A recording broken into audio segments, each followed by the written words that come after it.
परमात्मा का दिया हुआ ये जीवन निश्चित ही बड़ा महत्वपूर्ण है और इस जीवन को हम और कीमती बना सकें तो हमारी ये आत्मा, हमारा ये चैतन्य परम चैतन्य से जुड़े और हम शक्ति युक्त हो सकें, इसकी विधि और इसका विधान हम अपने भारतीय ऋषियों के द्वारा दिए गए वाङ्मय में इसका उपाय पाते हैं। मनुष्य जहाँ अपनी बुद्धि से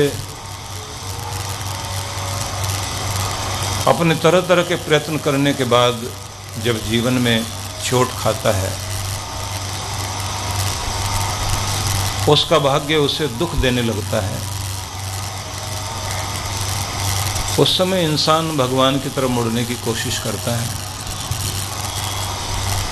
देवी देवताओं को प्रसन्न करने की चेष्टा करता है और हम लोग सरल से सरल तरीका जिसमें हमारे ऊपर कोई जोर न पड़े, कष्ट न उठाना पड़े, ऐसी कोई विधि ढूंढते हैं। उसमें भी ये कोशिश करते हैं कि हमारे बदले कोई दूसरा हमारे लिए पूजा कर दे और अगर उसमें भी हमें कहीं भाग लेने के लिए थोड़ी देर बैठना पड़े तब भी हम ये कहते हैं कितनी देर बैठना होगा।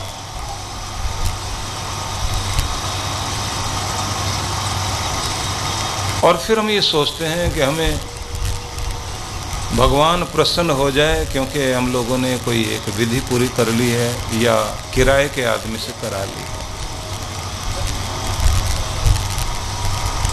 और जब हम लोग गलतियां करने पर आते हैं उस समय पूरे मन से, पूरी शक्ति से, पूरी तन्मयता से गलती करते हैं और जब परीक्षा होती है जीवन की, भगवान हमें सुधरने के लिए, संवरने के लिए अनेक तरह के अवसर प्रदान करते हैं, हम सब चीज़ों से चूक जाते हैं। आपको आश्चर्य लगेगा कि ग्रंथों में लिखा है कि भगवान की फूल से, चंदन से, रोली से जब हम पूजा करते हैं तो इतने से वो द्रवित नहीं हो पाते जैसे माँ सरस्वती को केवल ज्ञान, कला और हुनर के सदुपयोग से ही प्रसन्न करके उनकी कृपा शक्ति का लाभ लिया जा सकता है। ज्ञान की अधिष्ठात्री देवी आपको अपनी शक्ति से संपन्न करती हैं तब जब आप किसी कला से, किसी विद्या से, किसी ज्ञान से, किसी हुनर से, किसी आर्ट से स्वयं को लाभान्वित करने के लिए प्रयास करते हैं तो सरस्वती माता प्रसन्न होती है और फिर आपकी जिंदगी में कुछ अलग तरह के चमत्कार घटने शुरू होते हैं। यदि हम सोचें कि कोई पुष्प चढ़ाएं, सफेद फूल चढ़ाएं, गायत्री सावित्री का पाठ कर लें,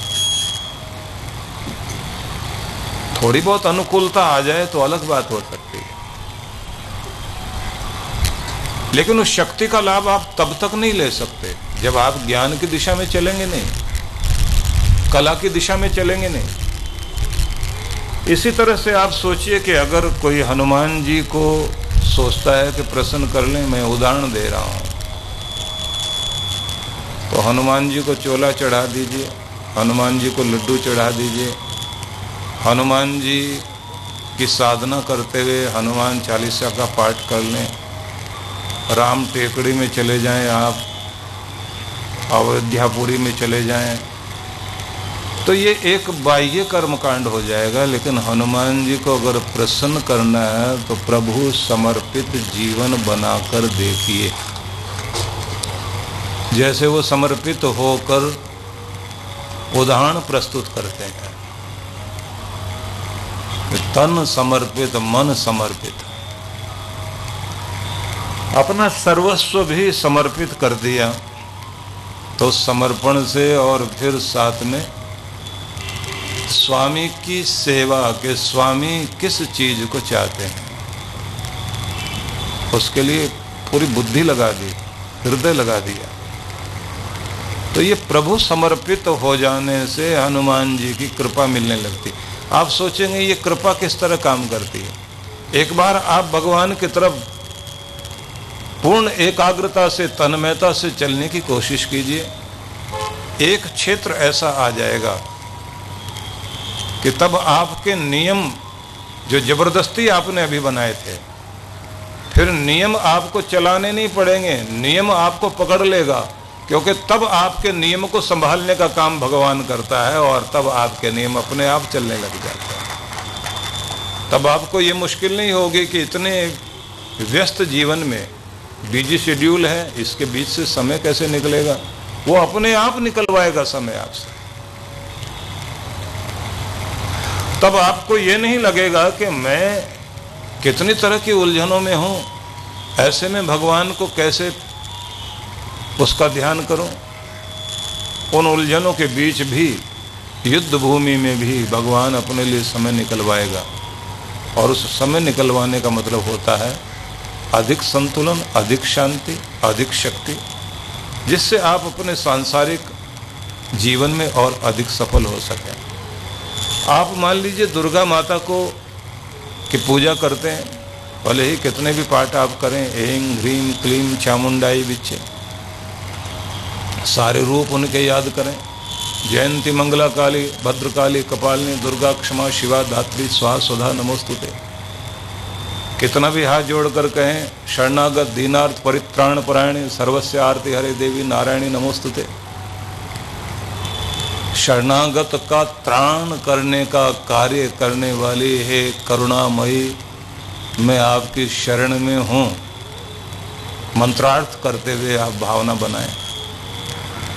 लेकिन अगर इतने मंत्र पाठ के बाद भी आप सोचते हैं कि शक्ति की आराधना करने के बाद भी मेरे अंदर शक्ति अनुभव नहीं हो पा रही है, शक्ति माँ को पूजने वाला, शक्तिहीन, दुर्बल मन वाला, दुर्बल आत्मबल वाला दिखाई देता है, तो इसका मतलब है कि जो हमें करना चाहिए था, जिससे वो प्रसन्न होती हैं, वो नहीं किया। शौर्य, साहस, संगठन बनाना शुरू कर दीजिए। तो काली माँ, शक्ति माँ, दुर्गा माँ एक स्थिति पैदा कर देगी आपके संगठन को, आपके घर की एकता को, आपके मनोबल को, आपके तन के बल को, आपके धन के बल को, आपके जन बल को, सबको बढ़ाना शुरू कर देगी। 8 हाथ, 1 सिर, अष्टभुजाधारिणी क्या दर्शाती हैं? सोच एक हो, सिर एक और करने वाले हाथ अनेक। ये संगठन जिस घर में है वहां शक्ति बैठी है। शक्ति मां स्त्री स्वरूप में है। स्त्रियां युद्ध कर सकें, साहस कर सकें, कोमल तन्वी, बहुत बड़े बड़े दुस्तर कार्यों को करने के लिए तत्पर हों। पूरे संसार के सामने एक ही उदाहरण आता है कि पुरुष वर्ग भी जब शक्ति की कामना करता है तो जगदम्बा, जगजननी माँ परमेश्वरी दुर्गा की शरण में जाकर हाथ जोड़ता है और कहता है आप ही शक्ति हो, क्योंकि पालनहारी वही है, धारण करनी धरनी वही है, धात्री वही है, जगत कर्त्री, संहर्त्री, सब रूपों में वही दिखाई देती है। लेकिन प्रसन्न करना है तो एक नियम बना लीजिए कि जब आप शक्ति उपासना करते हैं तो थोड़ा थोड़ा शौर्य जगाओ अपने अंदर, शूरवीरता। शौर्य क्या? शूरवीर बनना, बहादुर बनो, डरो नहीं। अपनी छोटी छोटी समस्याओं को बहादुरी से आप पूरा करना शुरू करें, दूर करना शुरू करें। उसके बाद बड़ी समस्याओं को आप उनका सामना करना शुरू करें। और जब आप शूरवीर होकर साहस को साथ जोड़कर, ये ध्यान रख लीजिए कि साहस करना है, दुस्साहस नहीं। दुनिया में कुछ चीज़ें ध्यान रखने की है, जैसे फिजूल खर्ची और कृपणता, दो शब्द हैं। फिजूल खर्ची अच्छी नहीं है, लेकिन कंजूसी भी अच्छी नहीं है। फिर होना क्या चाहिए? न फिजूल खर्ची न कृपणता, जो मध्यम मार्ग है वो अपनाए। न दुस्साहस हो न कायरता हो, बल्कि साहस हो और समस्याओं का सामना करने की बहादुरी हो। और जब आप हर चीज को बिना डरे सामना करने को तैयार होते हैं, उस स्थिति का नाम है शक्ति। और शक्ति जब प्रसन्न होती है तो फिर क्या आपको प्राप्त नहीं होता। इसलिए जया विजया यशस्विनी सब रूपों में दुर्गा माँ है। तो प्रसन्न करने के लिए, जैसे मैंने आपसे कहा कि मनुष्य जब भी कमज़ोर पड़ता है तो वो भगवान की शरण में जाना चाहता है। भगवान की शरण में जाते जाते भी वो सोचता है कि कौन सा सरल उपाय होगा। सरल उपाय ढूंढने के साथ साथ सोचता है मुझे करना ना पड़े, किराए का आदमी कर ले, और किराए के आदमी को भी कुछ देना पड़े। तब भी हम ये सोचते हैं कि कोई ऐसी दान दक्षिणा की बात हो जो नोट सबसे खराब हो, कहीं नहीं चलता हो, पंडित जी चला लेंगे। जो कपड़े पहनने के काम नहीं आते, सूजी छानने के काम आते हैं, ऐसी धोतियां ढूंढ के पंडित जी को देते हैं। और दुकानदार भी जानता है इस बात को, वो पूछ लेता खुद के लिए चाहिए या कोई पूजा दान धर्म के लिए चाहिए।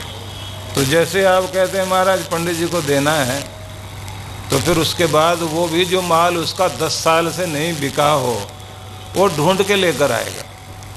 तो हम ना तो भगवान को अपना मूल्यवान समय देना चाहते, मेरी बात को ध्यान से समझना, ना तो भगवान को मूल्यवान समय देना चाहते, ना मूल्यवान उम्र देना चाहते। शब्द पर ध्यान देना। जिंदगी जब यौवन से भरी हुई हो और जब कुछ कर सकने की क्षमताएं होती हैं, ना मूल्यवान समय देना चाहते, ना मूल्यवान उम्र देना चाहते, ना मूल्यवान अन्न धन और सांसारिक साधन देना चाहते। हम लोग तो ये सोचते हैं भगवान तो इतने भोले हैं, हमारे किसी भी नाटक में आ जाएंगे, हम उन्हें प्रसन्न कर लेंगे, भाग्य अनुकूल होगा। और इस स्थिति में आप देखते हैं जब आप इतने चालाक बन गए तो फिर पूजा कराने वाले भी बुद्धि तो रखते हैं, फिर वो जानते हैं कि आपको किस तरीके से ठीक किया जा सकता है। एक सज्जन हमको मिले, हमने कहा आप ज्योतिष का काम करते हैं तो जन्म पत्री वगैरह बनाते हैं, फल वगैरह लिखते हैं? बोले हाँ, वैसे तो सब कंप्यूटर से बन जाता है। क्या लेते हैं? बोले 100 रुपया। मैंने कहा पर उसका तो खर्चा ही 250 रुपये आता है। बोले और जगह 2100 रुपये लेते हैं, लेकिन हम लोग 100 रुपये लेते हैं। मैंने कहा तो घर से खर्च करना होगा। बोले नहीं, ये धंधे का गुर है,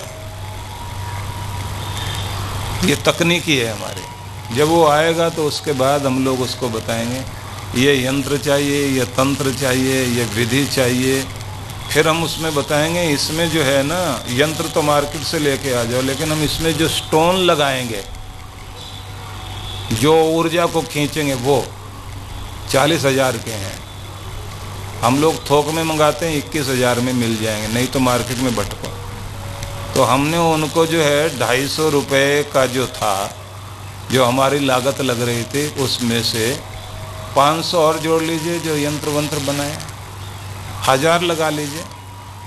हम लोग उनसे 21,000 लेते हैं तो 20,000 की कमाई होती है ना बहुत अच्छे से। ये धंधे का गुर है, क्योंकि आदमी बहुत चालाक है। वो ये हिसाब लगाएगा, दूसरा पंडित 2100 लेता है, ये तो 100 ही लेता है बेचारा, कितना ईमानदार है। अब वो एक जगह ईमानदारी का ड्रामा करेगा, आप उसके साथ चालाकी कर रहे थे, वो आपके साथ कर रहा है, और भगवान दोनों का इलाज कर रहा है, आपका दुख गया नहीं है। इस नाटक में पूरी दुनिया लगी हुई है एक दूसरे को धोखा देने में। हम भगवान को भी धोखा दे रहे हैं, खुद को भी धोखा दे रहे हैं, लेकिन दुख वो कहीं नहीं जाता। वो रूप बदल बदल कर रोज आपके सामने आता है, और आदमी इतना अजीब है, वो इष्ट देव को बदल रहा है, वो देव स्थान को बदल रहा है, वो सब जगह चक्कर लगा कर आता है। वो पूछता है कि तुम्हारे किस मंदिर में जाने से ज़्यादा बात बनी, तो चलो इसके मंदिर में भी ट्राई करके देख लेते हैं। इसको वहाँ मनोक्षित कामना पूरी हुई, मनोवांछित कामना पूरी हुई, तो चलो वहाँ चलते हैं हम लोग। सब जगह कौन सा तीर्थ ऐसा है जहाँ लोग चक्कर काटने नहीं जाते, लेकिन आदमी का दुख दूर नहीं हो रहा, क्योंकि हम लोग समझना नहीं चाहते। हमारे ऋषि मुनि क्यों जंगलों में जाते थे? उस समय इतने दुख थे नहीं, इतनी परेशानियां थी नहीं, फिर भी विधिवत साधना करते थे। हमारे पूर्वज लोग थोड़ा कमाते थे, छोटे से मकान में सारे लोग रह लेते थे, सुख सुविधा के साधन कम थे लेकिन सुखी ज़्यादा थे, मनोरंजन के साधन कम थे लेकिन फिर भी प्रसन्न थे। घर में इतने सारे लोग होते थे, आपस में लड़ते झगड़ते थे, फिर भी सारे एक होते थे। बचपन में लड़कर झगड़े बुढ़ापे तक कभी भी दूर नहीं हुए। अब तो बड़े होकर एक बार झगड़ गए, कभी एक नहीं हुए, दोनों के बीच में दुनिया आकर बैठ गई। ये इतना सारा अंतर क्यों आ गया? क्योंकि ये याद रखने योग्य बात है कि गुरु जब आपको दीक्षा देता है तो सिर्फ दीक्षा नहीं, आपको कवच देता है। वो कवच होता है कि दुनिया की कोई भी तंत्र मंत्र की शक्ति, भूत प्रेत बाधा विघ्न आपका कुछ नहीं बिगाड़ पाएंगे। ये कवच अपने साथ धारण करके रहना। तो रोज जब जब आप गुरु को याद करते हैं, अपना मंत्र जपते हैं, तो समझिए कि अपना कवच पहनते हैं रोज। आप अपने कवच को रोज धारण कीजिए, वो कवच आपको किसी न किसी रूप में बचाए रखेगा, संभाले रखेगा। गिरते गिरते फिर संभल जाओगे, कितनी भी आंधियाँ आएँ, कितने भी पत्थर गिरें, फिर भी लगेगा नहीं कि बच पाएंगे, फिर भी बचोगे। लगेगा नहीं कि आगे चल पाएंगे, फिर भी चलोगे। लगेगा कि नहीं उठ पाएंगे, फिर भी उठोगे। इसलिए ये ध्यान रखिए, वो कवच चाहिए आपको। आप शिव की कृपा पाना चाहते हैं, शिव का अर्थ होता है कल्याणकारी, तो कल्याणकारी कार्यों से ही प्रसन्न होते हैं शिव जी। अपने हाथ में कुछ नहीं रखते, सब दूसरों को बांटते हैं। खुद जाकर नगर के बाहर ऐसे स्थान पर बैठे हैं, कुछ लोग तो कहते हैं शमशान में बैठे हैं। ये बात तो इसलिए प्रचलित है क्योंकि शमशान ही एक ऐसी जगह है जहाँ जाते ही सीधा भगवान याद आता है। इतना मंदिर में भी याद नहीं आता जितना शमशान घाट में याद आता है। शमशान घाट ही एक ऐसी जगह जहाँ आदमी आसानी से जाना नहीं चाहता, मुर्दा भी नहीं जाना चाहता, उसे भी बांध के ले जाना पड़ता है। लेकिन वहाँ जाते ही ईश्वर याद बहुत आता है, बहुत ध्यान आता है। तो लोग कहते हैं वहाँ शिव जी हैं, लेकिन ऐसी कौन सी जगह वहाँ जहाँ शिव नहीं है? दुनिया में सबसे अच्छा गृहस्थ का रूप देखना हो तो शिव की जोड़ी देख लीजिए, गौरी शंकर भगवान। इतना अनंत प्रेम के अपने गले में रुंड माला लेकर चल रहे हैं। तो पार्वती माता पूछती है, प्रभु ये क्या है? कि जितनी बार भी इस धरती पर तुम नया शरीर धारण करके आई और पिछला शरीर छोड़ा, तो तुम्हारी वो खोपड़ी, तुम्हारा सिर मैंने जमीन पर गिरने नहीं दिया, उसकी माला बनाकर पहनकर इस धरती पर घूमता हूँ, विचरण करता हूँ। इतना प्रेम करने वाला दुनिया में कोई है जिनको कोई बांट नहीं सकता। शिव पार्वती बैठे हुए हैं और ऋषि परिक्रमा करने के लिए आए। वो कहते हैं मेरे शिव से बढ़कर दुनिया में कुछ नहीं है। तो शिव पार्वती के बीच से होकर, क्योंकि पार्वती माता की भी परिक्रमा नहीं करनी, मैंने तो सिर्फ शिव की करनी है, मैं नहीं जानता किसी और को। तो दोनों के बीच से होकर जाने लगे। शिव जी ने अपनी माया रची, पार्वती भी ओझल, शिव भी ओझल, एक ही रूप हो गया। आधे भाग में पार्वती दिखाई दे रही हैं, आधे भाग में शिव दिखाई दे रहे हैं, और शिव जी मुस्कुराकर कहते हैं अब पार होके दिखा। बीच में से चक्कर लगा करके दिखा। इतना अनंत प्रेम देखना, और परिवार के सारे इकट्ठे बैठे हों, जहाँ विपरीत स्वभाव के लोग एकजुट होकर के जहाँ बैठे हो, उस परिवार का नाम शिव परिवार है। एक आदर्श रूप पूरे संसार में अगर देखना हो तो शिव का रूप है। जिनको पूरी दुनिया घृणा करे उन्हें गले लगाने वाले शिव हैं। दुनिया कोई और चीज के आभूषण बनाती है, जहरीले लोगों को भी आभूषण बनाकर भगवान शिव अपने गले में धारण करते हैं, और दुनिया की कड़वाहट और दुखों का विष पी करके नीलकंठ बन जाते हैं और दुनिया को समझाते हैं कि माथे पर शीतलता बनाए रखो, गंगा की धारा बहनी चाहिए, माथे पर चंद्रमा धारण करो। और कहते हैं कि शिव कहाँ बैठते हैं? जहाँ हिमालय है, जहाँ ठंडक है। ठंडक से मतलब जहाँ शांति है, वहीं से शुरुआत होती है भगवान के दर की। इसलिए ध्यान रखिए, जब आप अपने मस्तिष्क को शांत कर लेते हैं, वहीं से आपको भगवान की ठंडक आनी शुरू हो जाती है। इसलिए दुनिया को अपने अंदर से निकाल करके आप भगवान की तरफ चलने के लिए जब तत्पर होते हैं, सबसे पहले मन में शांति लाने की चेष्टा करनी चाहिए। तो इसलिए मैंने आपसे कहा कि प्रसन्न करने के तरीके जितने भी हम ढूंढ रहे हैं दुनिया में, हमें अभी तक सच्चे तरीके पता नहीं हैं। हम भगवान के साथ भी नाटक करने के लिए बैठ गए। इसलिए ये अद्भुत बात है, कृष्ण भगवान ने जैसे गीता में कहा कि हजारों में कोई एक होगा जो चाहेगा, और उनमें से हजार लोग भी ऐसे होंगे चाहने वाले, उनमें से भी कोई ऐसा होगा जिसके मन में लगन सच्ची होगी, और उनमें भी जो तपस्या करेगा वो बहुत कम कोई होगा। उनमें से भी किसी का ध्यान टिकेगा तो वो भी हजारों में से कोई एक होगा। कोई एक होगा जो मुझ तक पहुंच पाएगा। क्योंकि सब आप देखते हैं कि पहली क्लास में बहुत ज़्यादा लोग बैठते हैं, प्राइमरी तक तो बहुत भीड़ होती है, उसके बाद भीड़ छटती चली जाती है, और पीएचडी करने तक तो बहुत थोड़े से ही रह जाते हैं। आप ये देख लीजिए, आप पीएचडी तक पहुंचते हैं या नहीं पहुंचते हैं, डीलिट तक पहुंचते हैं या नहीं पहुंचते हैं, ज़्यादातर भीड़ पीछे खड़ी रह जाती है। इसलिए मैं आपको आज वो रास्ता बताने लगा हूँ कि जहाँ से आप अपनी नर्सरी क्लास से शुरू करेंगे और फिर फर्स्ट में आएंगे, और फिर आपकी पीएचडी डीलिट हो सके, डॉक्टरेट कर सकें आप, सारे विश्वविद्यालय पार करने के बाद फिर परीक्षा देने के लिए दुनिया में आना ही ना पड़े, आप वहाँ चले जाएं जहाँ परीक्षाएं नीचे रह जाएं और आप परीक्षा लेने वालों में आ जाएं। उस स्थिति तक आप कैसे पहुँच सकते हैं? उसी को मोक्ष की स्थिति होती है। मुक्ति वहीं हो जाती है जहाँ परीक्षाएं खत्म हो जाती हैं। इससे पहले ये जानने की ज़रूरत है कि आत्मा के साथ चलने वाली जितनी भी चीज़ें हैं, धरती की कोई भी चीज़ आत्मा के साथ नहीं जाती। इस दुनिया की चीज़, इस दुनिया की कोई भी चीज़ आपके शरीर छूटने के बाद इस दुनिया में ही रह जाती है। अब उसमें आप सारा गिन लीजिए, मैं एक एक गिनाऊँ, धन यहीं रह जाएगा, मकान यहीं रह जाएगा, गाड़ी यहीं रह जाएगी, पत्नी यहीं रह जाएगी, भाई यहीं रह जाएंगे, दोस्त यहीं रह जाएंगे, दुश्मन यहीं रह जाएंगे। ये तो लंबी लिस्ट है, उतना नहीं बता रहा है, इसलिए एक ही शब्द में कह दिया।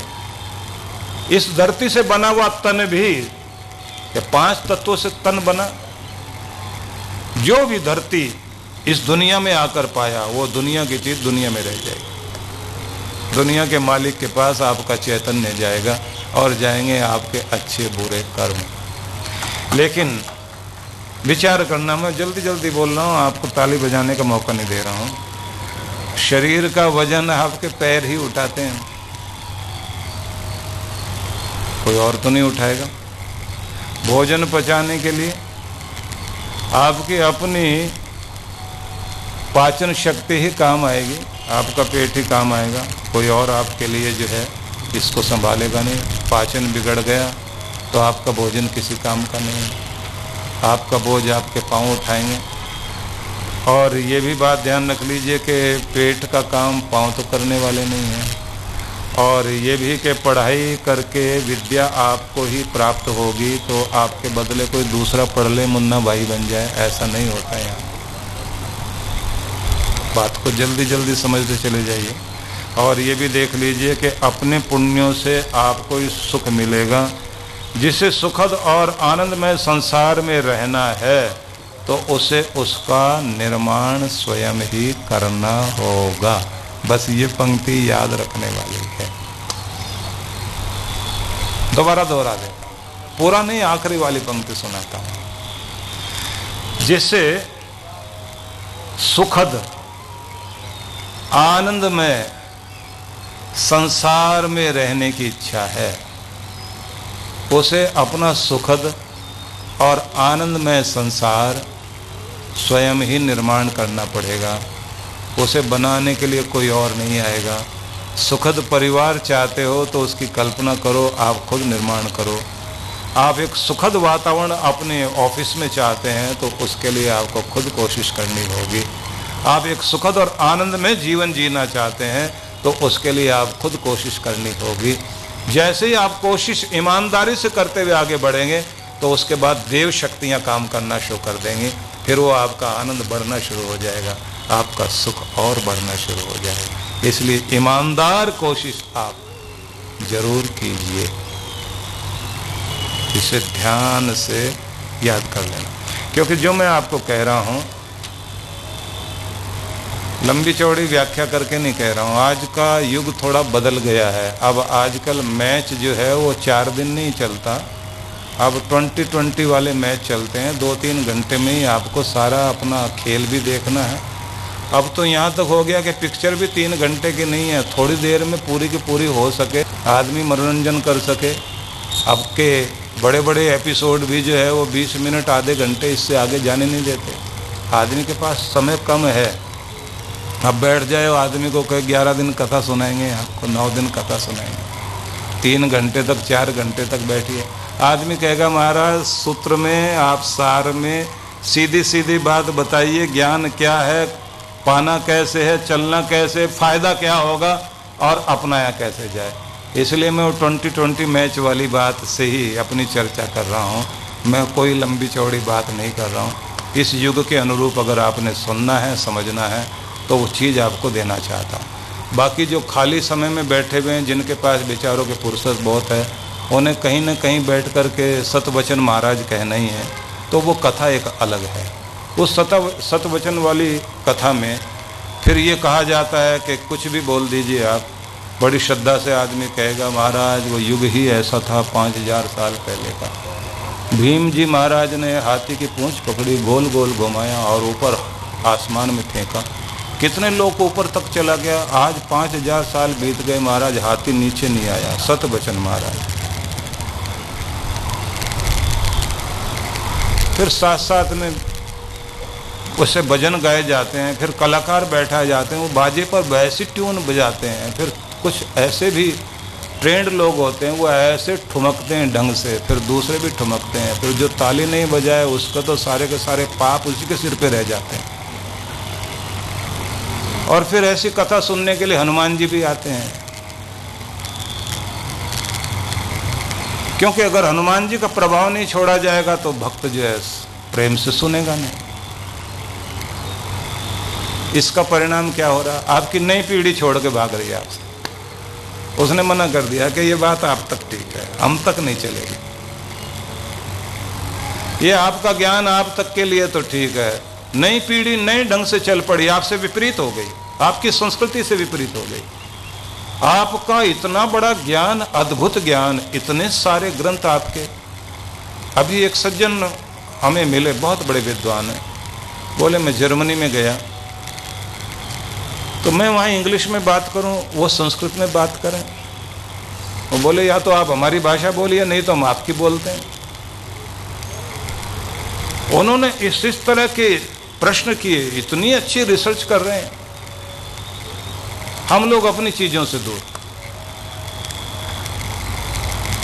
थोड़ा सा और आगे बढ़ते हैं हम लोग, इस चर्चा को आगे बढ़ाएं। मैं निवेदन करना चाहता हूं कि थोड़े से समय में पूर्ण ज्ञान आप प्राप्त कर सकें तो इसके लिए आपको इतना तो करना ही पड़ेगा। जब आप कुछ सुनते हैं तो उसे अपनी डायरी में उसी समय नोट करें। कुछ लोग ये समझते हैं कि बाद में CD DVD लेकर के और फिर हम उसका अंकन कर लेंगे। ठीक है, उस समय भी आप नोट कर लें, अच्छा रहेगा, सुविधाजनक रहेगा। लेकिन ये बात ध्यान रखिए किस समय में किस भावना से किस ढंग से कौन सा शब्द बोला गया और वो आपके हृदय की गहराई में किस तरह से पहुंचा, और अगर उस समय वो आपको आंदोलित कर देता है तो ये समझ लीजिए कि आपकी ज़िंदगी का टर्निंग पॉइंट आ जाता है, जहाँ से आपके जीवन में बदलाव शुरू हो जाता है। इसलिए उसे महत्व देना है। किसी ने एक वाक्य कहा, मुझे भी पसंद आया,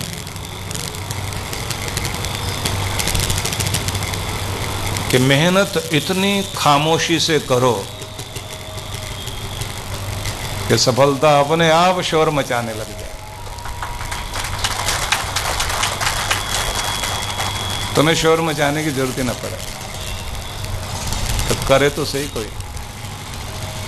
कोई भी वाक्य आपके जीवन में जब आपको प्रभावित करता है, मान लीजिए मैं आपसे कहूं कि आज हम यहां बैठे हैं, प्रत्येक दिन की शुरुआत जब आप करने लगें तो आपको क्या मस्तिष्क में विचार लाना चाहिए। एक एक शब्द को आप सुनते जाना, सुनने के साथ एक चीज़ तो मैं रोज़ आपको बताया करता हूँ, जिसमें मैं ये कहा करता हूँ कि जब सुबह आप उठते हैं तो उठते ही मन मन में भगवान को धन्यवाद दीजिए कि आज के दिन के लिए, आज के जीवन के लिए, आज के अवसर के लिए, हर उस चीज़ के लिए जो तूने मुझे दी है भगवान, तुझे बहुत बहुत धन्यवाद करता हूँ, और आज का मेरा दिन मंगलमय हो, शुभ हो, इसके लिए आशीर्वाद चाहता हूँ। और मैं अपनी तरफ से ये वायदा करता हूँ भगवान के आज का दिन प्रसन्नता से व्यतीत करूँगा, शांत रहूँगा, संपर्क में आने वाले लोगों के साथ मधुरता का व्यवहार करूँगा, मेरा दिन यादगार बनेगा, मैं इसकी पूरी कोशिश करूँगा।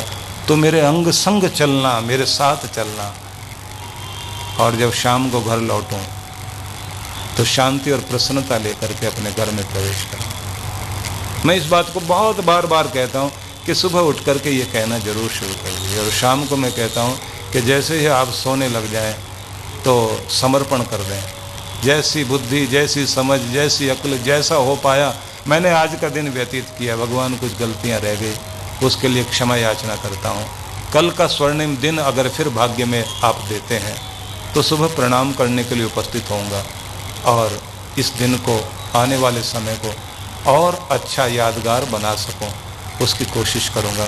मेरे प्रणाम स्वीकार कर, मैं अपने आप को तेरे चरणों में अर्पित करता हूं। और ऐसे कहते कहते, नाम जपन करते करते आप सोएं। और अगर आपके मन में कोई सपना है जिसे आप पूरा करना चाहते हैं, सपना वो होता है जो आपको हर समय आपके दिमाग में चलता रहे,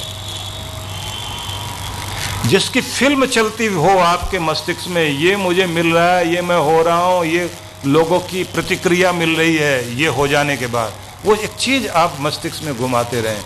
उसे रात में शांत मस्तिष्क करते हुए, नाम जपते जपते उस फिल्म को एक बार रात में सोते हुए देख लो और आशीर्वाद बरसता हुआ अनुभव करो। और जब सुबह आप भगवान की भक्ति में बैठते हैं तो प्रकाश अपने सिर पर बरसता हुआ अनुभव करना और महसूस करना कि आप पर कृपा हो रही है और आपका सपना पूरा हो रहा है। बस इतना करके देख लीजिए 40 दिन। थोड़े समय के बाद आपकी मन चाहिए चीज़ आपकी तरफ चलनी शुरू हो जाएगी और समय के साथ आपको प्राप्त हो जाएगी। यह एक अद्भुत प्रयोग है, आप करके देखिए। सही विधि से आप अपना कर देखें, वो चमत्कार करती है विधि।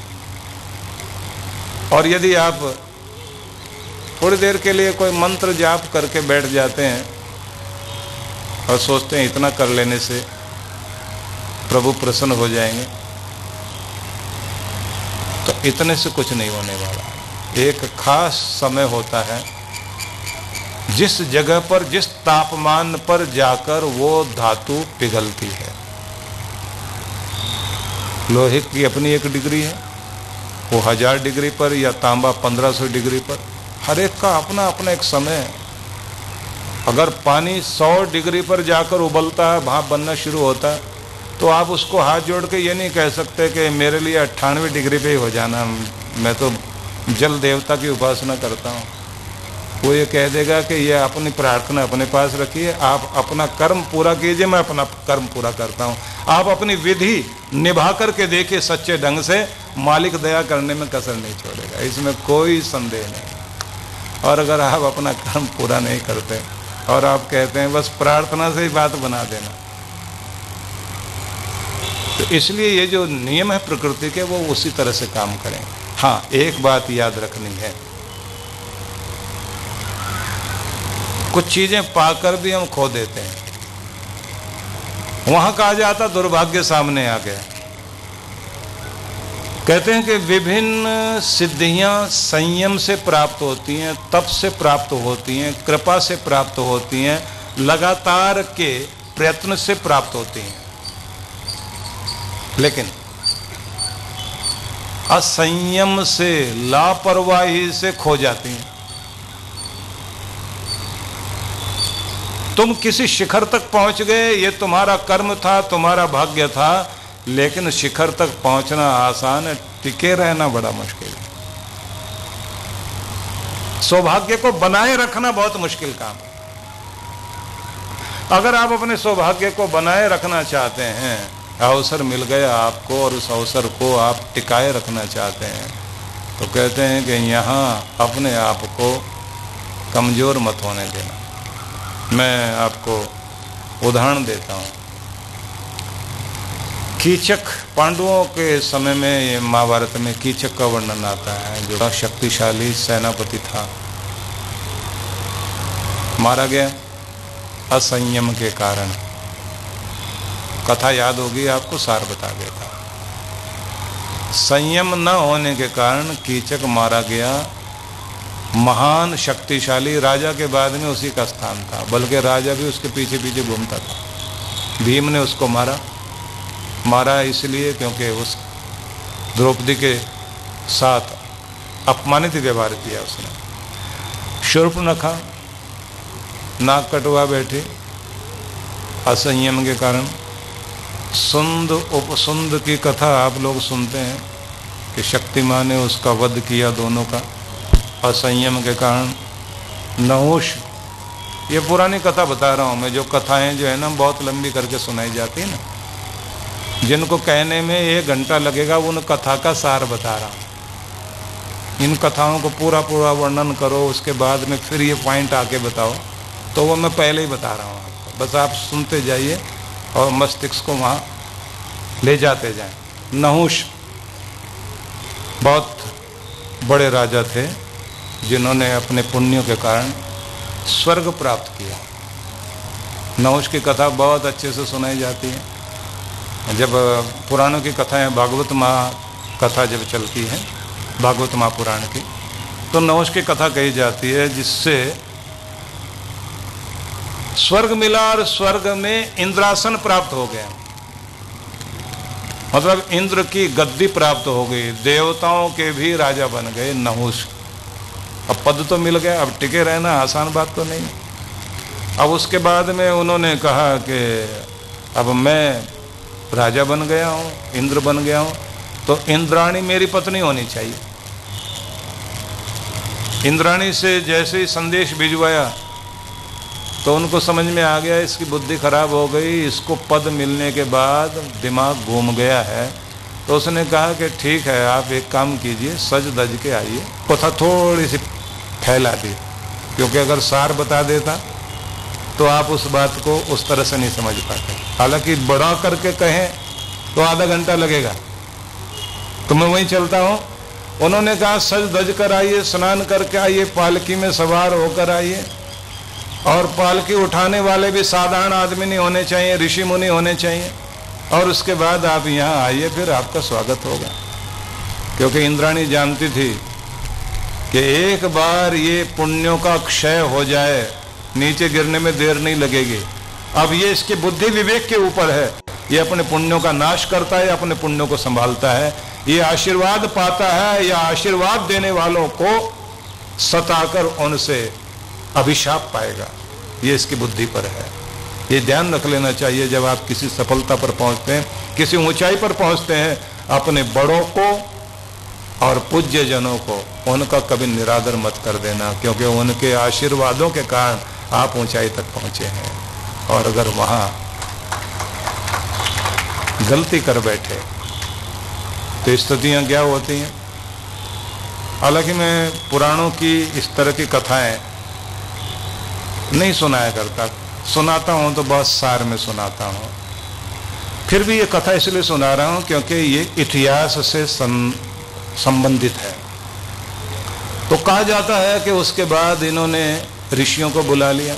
ऋषि मुनि जो है वो पालकी लेकर चले।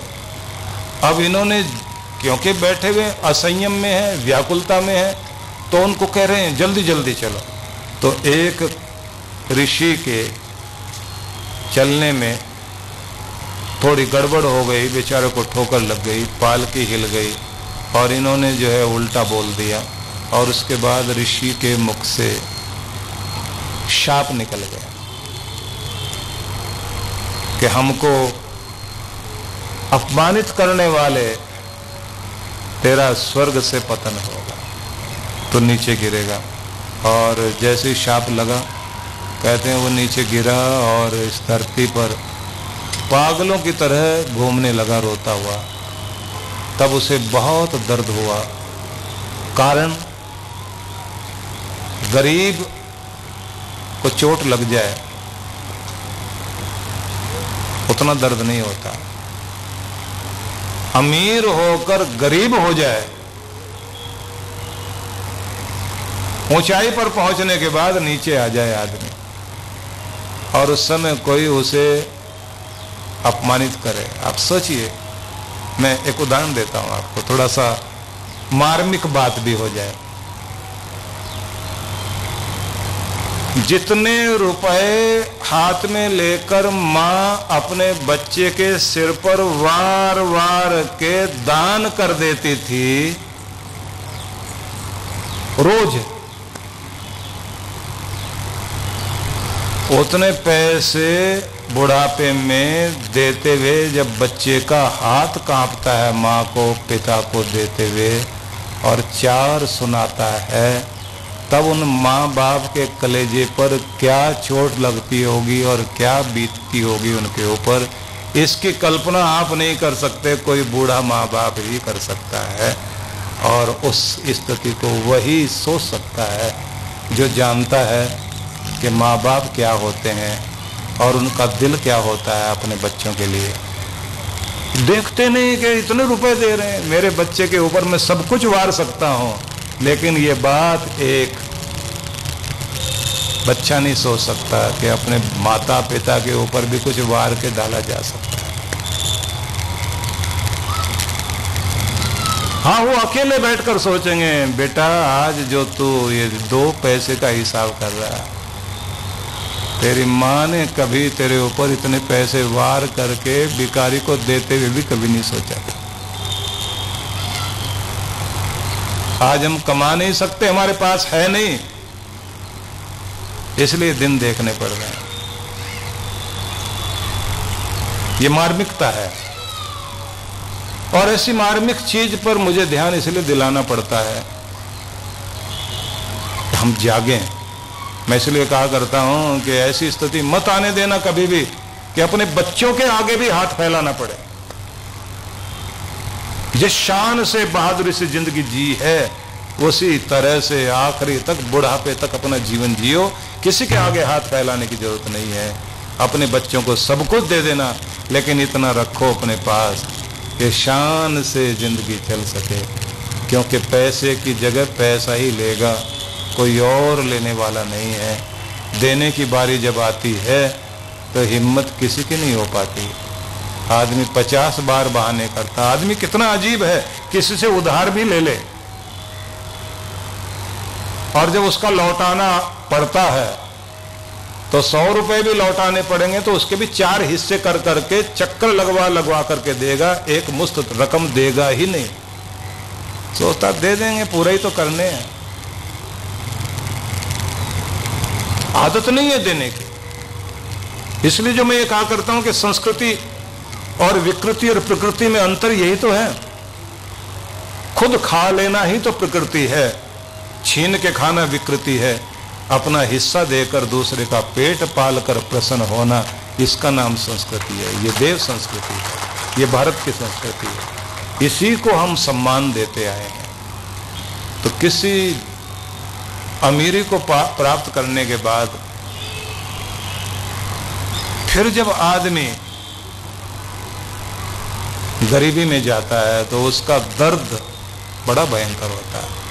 नौस ने इतनी इतनी ऊंचाइयां देखी, उसके बाद धरती पर जब दुख देखा तो पागलों की तरह, दीवानों की तरह भटकता घूमता है। लोग कहते हैं जैसे पहले थे ऐसे ही तो अब भी हो, कहता नहीं, एक छोटी सी गलती से सब खो बैठा। तो कृपा पा लेना बहुत बड़ी बात होती है, लेकिन उससे भी बड़ी बात होती है उसे टिकाए रखना। जैसे मैं एक बात और कहा करता हूँ, आप भी याद कर लेना, इस दुनिया में उपकार करने वाले नहीं मिलते। लाखों करोड़ों में कोई होता है, लेकिन करोड़ों अरबों में से कोई कोई होता है जो उपकार को मानता है। उपकार मानने वाले बिल्कुल बिरले होते हैं। कोई एहसान कर दे, एहसान करने वाला कम, उससे भी कम वो जो एहसान मानता हो कि सच में इसने मेरे लिए कुछ किया। थोड़े दिनों के बाद ही भूल जाते हैं हम लोग। जब हम अपने माँ बाप के एहसान भूल जाते हैं, फिर पराये का तो बात ही क्या है। जब अपनों के ही एहसान भूल जाते हैं तो पराये का एहसान भूलने में कितनी देर लगाते हैं। आदत है। वेदुर महाराज ने जो कहा था कि मनुष्य की मनोवृत्ति है ये कि ठीक होगा तो डॉक्टर को भूल जाएगा, और जब तक ठीक नहीं हुआ डॉक्टर साहब, माई बाप आप, भगवान आप, सब कुछ आप ही करेंगे जो कुछ होगा। और ठीक होते ही कौन डॉक्टर, किसका डॉक्टर, कहाँ का डॉक्टर। टीचर था से मतलब जब तक पढ़ा रहा था और रोज उसकी जरूरत पड़ती थी। माँ बाप से बढ़कर होते हैं ये। और जिस दिन आप पास होकर कॉलेज छोड़ दिया, उसके बाद टीचर खड़ा है, आगे नमस्ते करनी पड़ेगी, निकल के चलते हैं इधर से, मुंह मोड़ के निकल जाएंगे।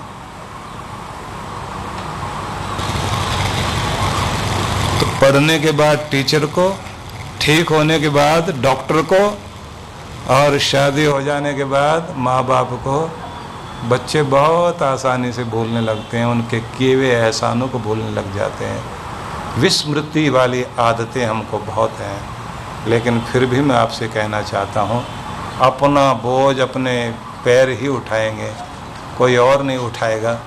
इसलिए आपको बोझ हल्का करना है, बात इतनी पर ध्यान कम दीजिए, पाँव मजबूत हो जाएं, इस पर ज़्यादा ध्यान दीजिए। जिम्मेदारियों का बोझ कंधे उठाएंगे, जिम्मेदारियां ज़्यादा बढ़ गई इसकी चिंता मत करिए।